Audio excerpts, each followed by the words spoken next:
Thank you very much, Mr. President. President Michel, Vice President Šefčovič, Chief Negotiator Michel Barnier, welcome back to the European Parliament.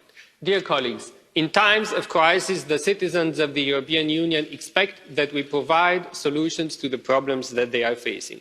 Whenever there is a crisis, whenever people face difficulties, they expect that the European Union helps them. This was the case 10 years ago during the economic and financial crisis. This was the case 5 years ago during the migration and refugee crisis. And this is the case now during the corona crisis. The fact that people expect us to deliver in times of crisis shows that they believe we can deliver. It shows a genuine trust of the people in Europe into the European institutions, and this is why we need to provide now what people expect of us, provide solutions. These are times in which we have to trust science, trust the authorities, work together, stay united, keep in mind that facts matter, defend together a rules-based society, trust politicians who have solutions, and say loud and clear the institutions of the European Union delivered in overcoming the crisis and under Michel Barnier's leadership in keeping the EU together in the negotiations for finding the best possible relationship with the United Kingdom for the future.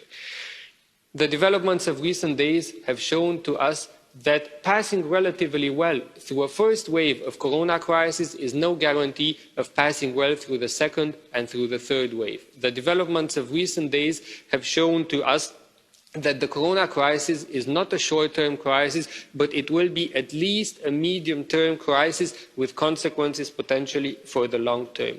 And when people expect us to do more, when we have a crisis where it's clear that united we can pass it better, when people expect us to do more, we need to equip the European Union with the tools it needs to overcome the crisis, and one of our essential tools is the budget of the European Union. The EPP Group, we are committed to a quick conclusion of the negotiations on the EU budget and on the Recovery and Resilience Facility so that both instruments can enter into force on the 1st of January 2021. We do respect the many good elements of the agreement of the July European Council. However, we want to find solutions to allocate further resources where they are needed. We saw in recent weeks the EU health programmes need more money. And this is why, Mr. President Sassoli, I would like to support what you have publicly said yesterday. The creation of the Recovery and Resilience Facility of Next Generation EU should not become a burden for the budget of the European Union. I would like to support what President Sassoli said yesterday. We should not place the interest payments for Next Generation EU within the EU budget. We should not have less money for farmers, for researchers, for students, because we have created the Recovery and Resilience Facility. And as the rapporteur for the Recovery and Resilience Facility, I would like to tell our colleagues in the Council that we are working and respecting our schedule here in the European Parliament. We will be delivering.